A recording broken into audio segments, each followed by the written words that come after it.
శ్రీ గురుభ్యో నమ. ఓం సివిఆర్ వీక్షకులకి నమస్కారం.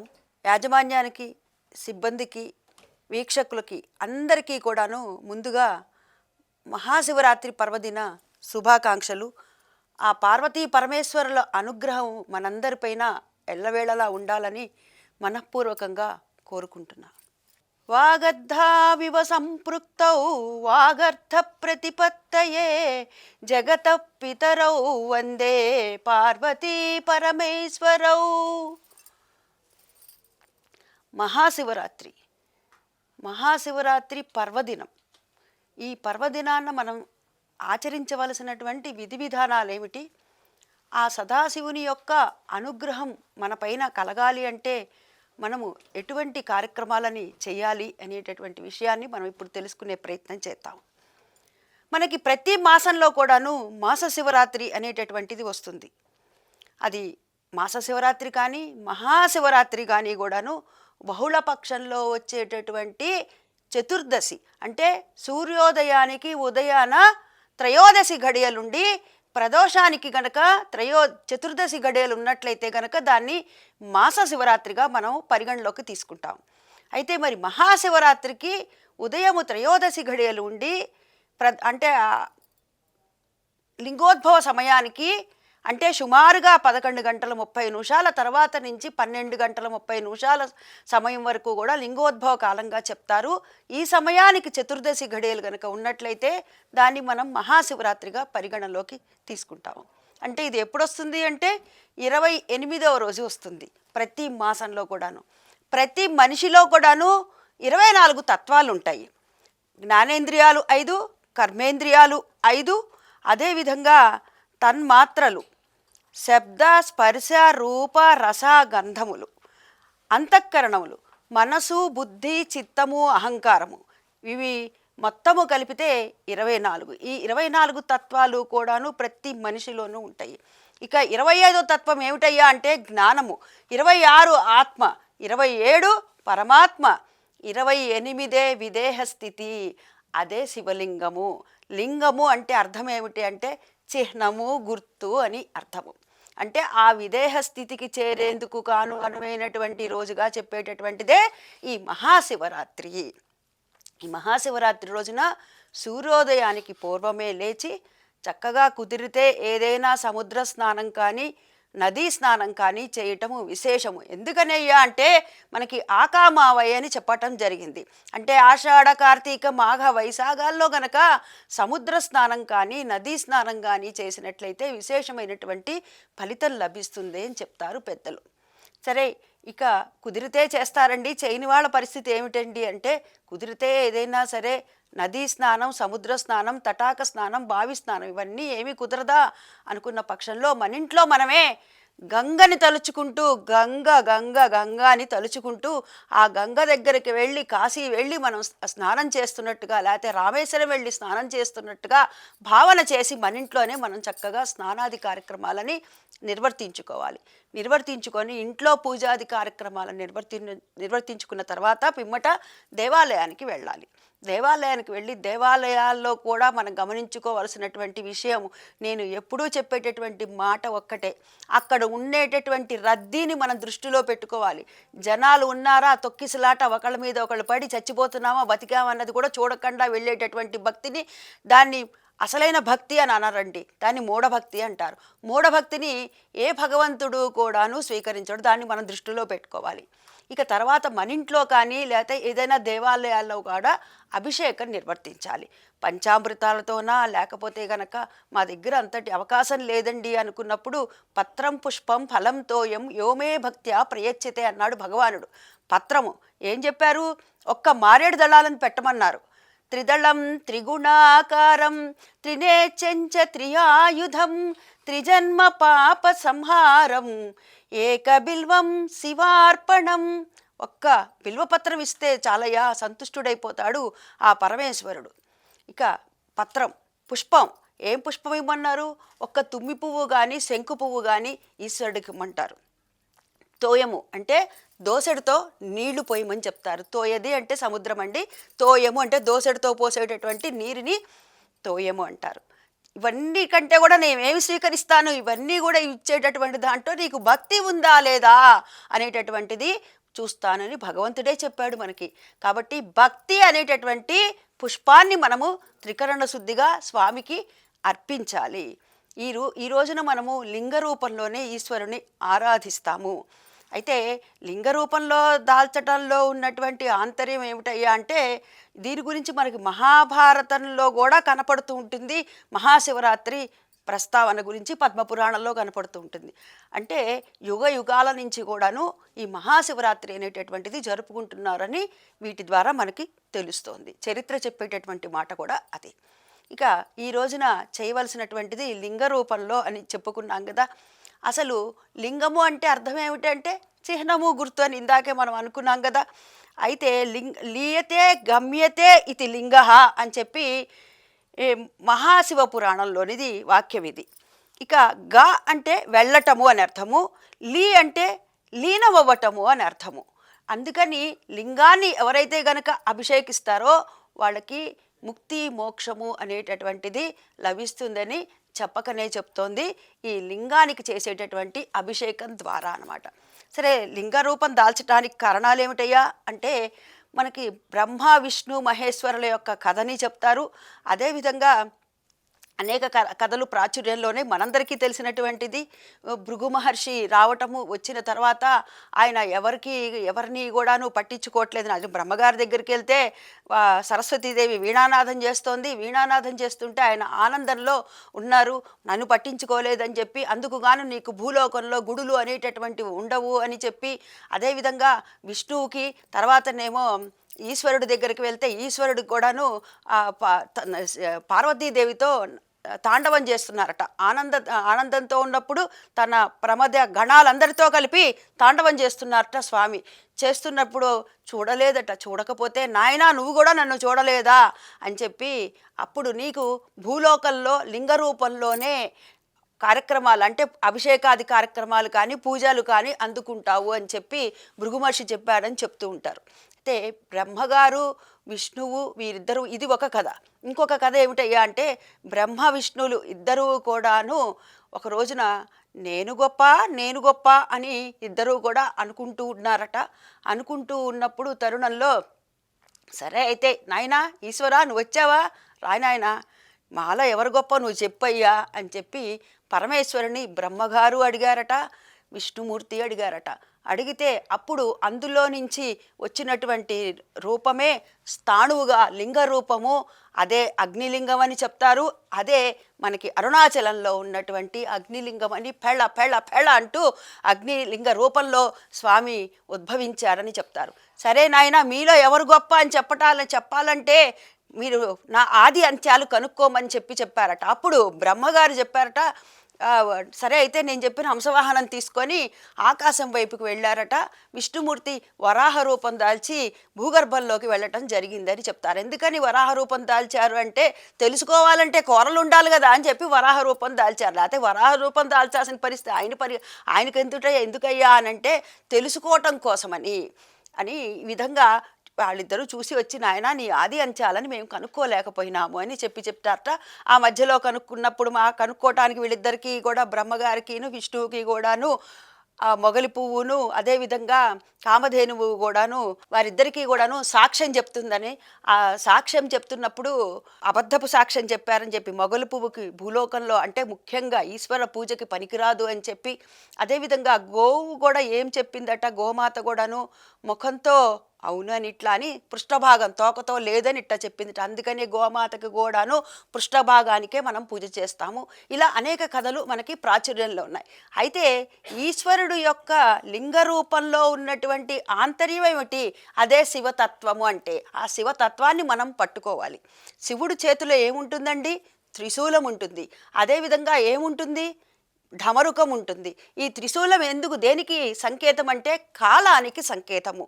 అంటే మనకి జరిగిపోయినటువంటి భూతకాలము, ఇప్పుడు జరుగుతున్నటువంటి వర్తమాన కాలము, భవిష్యత్తు కాలము, ఈ 3 కాలాలకి ప్రతీక ఈ త్రిశూలమని చెప్తారు. ఇక డమరుకం దేనికి సంకేతమయ్యా అంటే నాదం అంటే శబ్దానికి సంకేతము. అందులో నుంచే 14 మాహేశ్వర సూత్రాలు అందులో నుంచే వచ్చాయని చెప్తారు. అక్కడి నుంచి వచ్చినటువంటిదే శబ్దమే. నాటి నుంచి నేటి వరకు కూడాను అనేక కళలు కానీ దాంట్లో నుంచే రావటం. అదే కాకుండా మొట్టమొదటి వాయిద్యం కూడాను ఈ ఢమరుకం అనే చెప్తారు కదా. అందుకని శివుడి చేతిలో ఉండేటటువంటి త్రిశూలము ఢమరుకము. ఈ త్రిశూలంలో కూడా మనము గమనించినట్లయితే ఈ 3 కాలాలకి ఒకటైతే ఇంకొకటి సత్వ రజస్తమో గుణాలకి ప్రతీక ఈ త్రిశూలము. అంటే వీటిని నువ్వు ఎప్పుడూ కూడాను అదుపులో పెట్టుకొని ఉంచుకో అని చెప్పి. ఈ త్రిశూలం కూడా చూడండి 3 కోణాలతో ఉంటుంది. ఇటు పక్క చిన్నగా ఉంటుంది, ఇటు పక్క చిన్నగా ఉంటుంది, మధ్యలో ఉండేటటువంటిది కొంచెం పొడవుగా ఉంటుంది. అంటే ఏమిటి? ఇది భూతకాలం ఏదైతే అయిపోయిందో గతం గతః అయిపోయింది. ఇప్పుడు ఏం జరుగుతోంది? ఇది వర్తమాన కాలం. దీనిపైన నీ దృష్టి పెట్టు అని చెప్పి నిఠారుగా ఇట్లా ఉంటుంది. దాని తర్వాత ఉండేటటువంటిది ఏమిటయ్యా అంటే అది కూడా చిన్నగా ఉంటుంది చూడండి, అది భవిష్యత్ కాలం. రాబోయే కాలాన్ని గురించి నువ్వు ఆలోచించి ఇప్పుడు ఉన్నటువంటి ఈ ప్రస్తుత వర్తమాన కాలం ఏదైతే ఉందో దాన్ని నువ్వు సద్వినియోగం చేసుకో అని చెప్పేటటువంటిదే త్రిశూలంలో ఉన్నటువంటి శివతత్వం. ఇలా మనం ఢమరుకంలో కానీ ఈ త్రిశూలంలో కానీ ఉన్నటువంటి తత్వాన్ని అంటే ఈశ్వర తత్వాన్ని మనం గ్రహించాలి. అదే కాకుండా ఈశ్వరుడికి మనం చేసేటటువంటి పూజలో కూడాను పంచామృతాలను వేస్తాము. ఏమి వేసినా కానీ జారిపోతూ ఉంటుంది కదా. అంటే నీ చేతిలో ఏమీ ఉండదురా అని చెప్పటానికి సంకేతం. సమర్పించడమే. మనం మళ్ళా ఏమైపోతుంది? అక్కడ నిలిచి ఉంటుందా? ఉండదు. ఇలా జారిపోతూ ఉంటుంది. అది శివతత్వం. దాన్ని మనం గ్రహించుకోవాలి. మరి చివరికి అన్ని రకాలైనటువంటి 108 రకాలు చేయండి, ఎన్ని రకాలైనా చేయండి, ఫలాలతో అభిషేకం చేస్తారు. చేసిన తర్వాత విభూతితో కూడా చేస్తారు. ఏమిటి దాన్ని విభూతి ఎందుకు చేస్తున్నారయ్యా? దాన్ని కూడా మనం పట్టుకోవాలి. విభూతిని ఎందుకు చేస్తున్నారంటే ఇవన్నీ కూడా మిథ్యరా నాయన, తర్వాత చివరికి మిగిలేది అదేరా అని చెప్పడానికే ఈ విభూతితో చేసేటటువంటిది. అదే కాదు, ఈ విభూతిలో ఇంకొక ఆంతర్యం కూడా ఉందండి. మనకి ఎటువంటి విభూతి కావాలంటే అంటే ఎటువంటి ఐశ్వర్యం కావాలంటే అటువంటి ఐశ్వర్యం ఇచ్చేటటువంటి వాడు పరమేశ్వరుడు. అంటే మన పెద్దవాళ్ళు చెప్తూ ఉంటారు చూడండి, ఒక మాట అంటూ ఉంటారు, ఈశ్వరుని నమ్ముకో ఇల్లు నింపుకో అంటూ ఉంటారు. అంటే ఈశ్వరుడు గనక నువ్వు నమ్ముకున్నట్లయితే మనకి ఎటువంటి విభూతి కావాలంటే అటువంటి విభూతిని ఇచ్చేటటువంటి వాడు పరమేశ్వరుడు. ఐశ్వర్యకారకో ఈశ్వర అంటారు. అంటే ఎటువంటి ఐశ్వర్యం కావాలంటే అటువంటి ఐశ్వర్యాన్ని పరమేశ్వరుడు మనకి ఇస్తాడు. అంటే ఈరోజు చేసేటటువంటి ఏ చిన్న పుణ్య కార్యమైనా కూడాను అత్యంత ఫలప్రదము. ఆయన ఎంతటి బోళాశంకరుడో మనందరికీ తెలుసు కదండి. హాలాహాలాన్ని ఎవరైనా మింగుతారా? అంతటి నిజంగానే అంటూ ఉంటారు పెద్దవాళ్ళు. ఆయన ఏముంది, గుక్కెడు నీళ్లు పోస్తే చాలు తిక్క శంకరయ్య అంటూ ఉంటారు చూడండి. ఇది అన్న మాట మాకు చిన్నతనంలో మా మామగారు అంటుంటే అయ్యో శివుణ్ణి అంటుందేమిటా ఈవిడ అని అనుకునేదాన్ని నేను. నిజంగా ఎవరైనా హాలాహలాన్ని మింగుతారా అండి? క్షీరసాగర మదనం జరుగుతుంటే అంటే అమృతం కోసమని దేవతలు దానవులు కూడాను క్షీరసాగరాన్ని మధిస్తున్నప్పుడు తన మెడలో ఉన్నటువంటి వాసుకీని తీసుకొని తాడుగా మధించినప్పుడు అందులో నుంచి హాలాహలం విషం వచ్చింది. ఆ విషం వస్తే ఆ విషం వల్ల వీరందరూ ఇబ్బంది పడతారా అని చెప్పి గటక్కన దాన్ని తన గొంతులో వేసేసుకున్నటువంటి మహానుభావుడండి ఆయన. అందుకే ఆయన నీలకంఠుడు గరళకంఠుడు అయ్యాడు ఆయన. అమ్మవారు అప్పుడు ఏం చేసింది?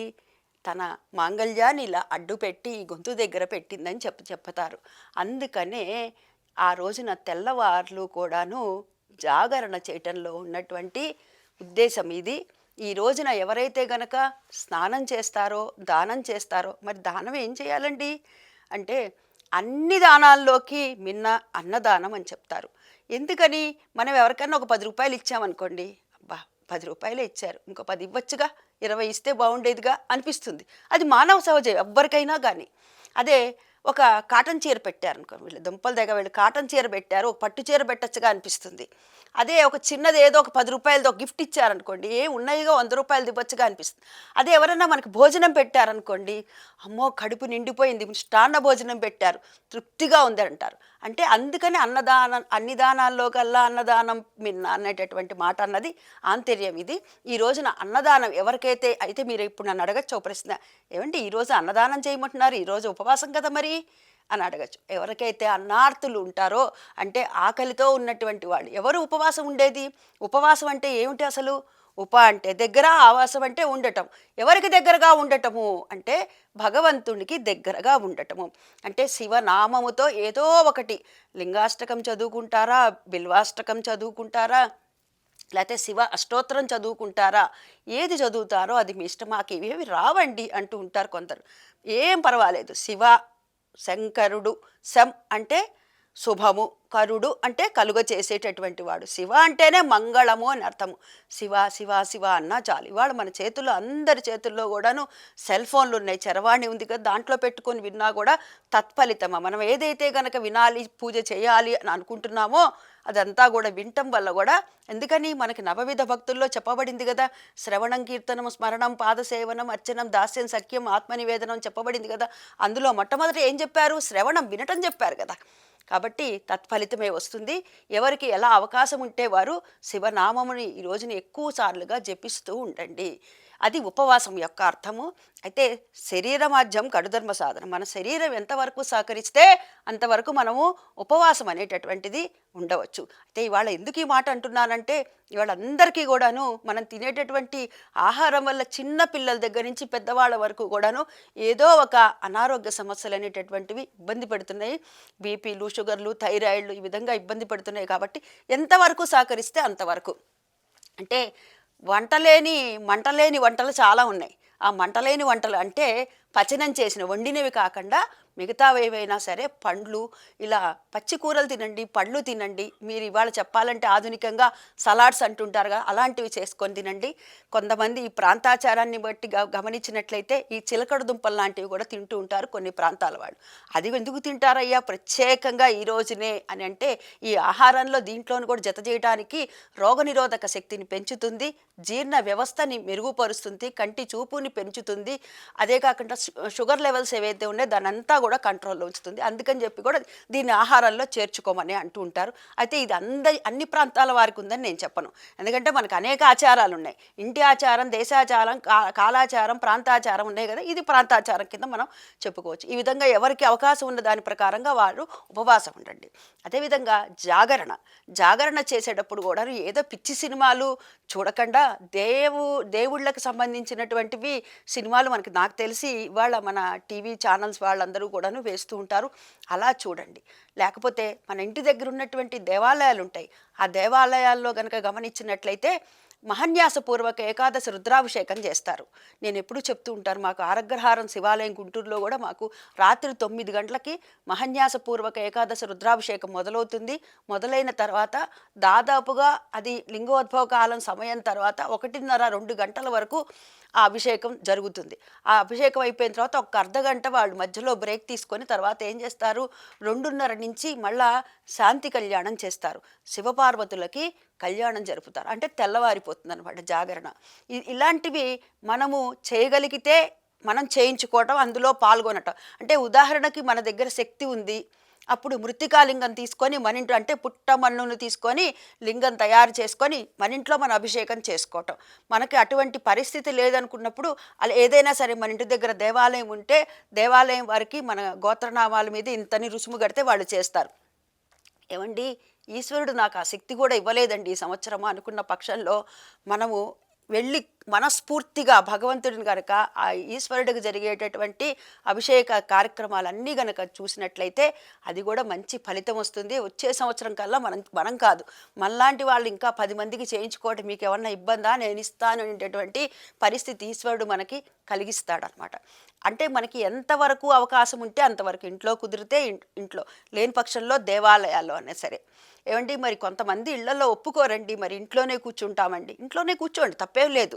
తప్పు లేదు కాబట్టి ఇంట్లోనే కూర్చొని ఏదైనా దైవానికి సంబంధించినటువంటి సినిమాలు వేస్తూ ఉంటే అలాంటివి చూసుకోండి. పిచ్చి సినిమాలు ఎలాంటివి చూడొద్దు. జాగరణ చేస్తున్నామని చెప్పి తెల్లవారి ఏదైతే మహాశివరాత్రి అయిపోతుందో ఆ మహాశివరాత్రి అయిన తెల్లవారి వాట్సాప్లో స్టేటస్ల్లో చూస్తే ప్రతి వాళ్ళు కూడా రాత్రిపూట తంబోలా ఆడటం, లేకపోతే కనుక ఇవేమంటారండి మ్యూజికల్ చైర్స్ ఆడటము, ఇలాంటివి చేస్తుంటారు. ఇలాంటివి కాదండి చేయాల్సింది. మనం జాగరణ చేయటానికి మన ఇంట్లో ఏదైనా పార్టీలు అవుతుంటే, మీ ఇంట్లో ఏదైనా బర్త్డే పార్టీలు, ఇంకా మీ ఇష్టం, అది వ్యక్తిగతంగా ఉండేటటువంటి మీ ఫంక్షన్లు అయితే అది వేరు విషయం. భగవంతుడికి సంబంధించినటువంటి విషయంలో మటుకు దైవానికి సంబంధించినటువంటిది ఏదైనా సరే ఒక పురాణం చదవండి, లేకపోతే కనుక వినండి. ఇవాళ మనకి అనేక మంది పెద్దలు, చాగంటి కోటేశ్వరరావు గారు, గరికపాటి నరసింహారావు గారు, ఇలాంటి పెద్దలు బోల్డ్ షణ్ముఖ శర్మ గారు, ఇలాంటి వారందరూ చెప్పినటువంటి శివగాథలు, శివ కథలు ఉంటాయి. అలాంటివి వినండి. వినటం ఒకటి విన్నామంటే మనకు రెండోది వినాలి అనేటటువంటి జిజ్ఞాస మనకు కలుగుతుంది. అంటే ఇంకోటి తెలుసుకోవాలి అనేటటువంటిది. ఇలాంటివి చేయండి. లేని పక్షంలో శివ శివ శివ అంటూ ఉండండి. ఇలాంటివి చేయటం వల్ల జాగరణ అనేటటువంటిది చేయటం ఇది సరైనటువంటి పద్ధతి. అంటే మనకి మనంగా జాగృతం చేసుకోవటం, కుండలిని చక్రాన్ని మనము జాగృతం చేయటం. ఇవాళ మనకి ఆధునికులు చెప్తూ ఉంటారు చూడండి, న్యూటాన్, ప్రోటాన్, ఎలక్ట్రాన్ అంటూ ఉంటారు. సైన్స్ చెప్పేది. అంటే ఇది ఎక్కడి నుంచి పుట్టిందంటారు? శాస్త్రం నుంచి పుట్టిందే సైన్స్ కూడాను.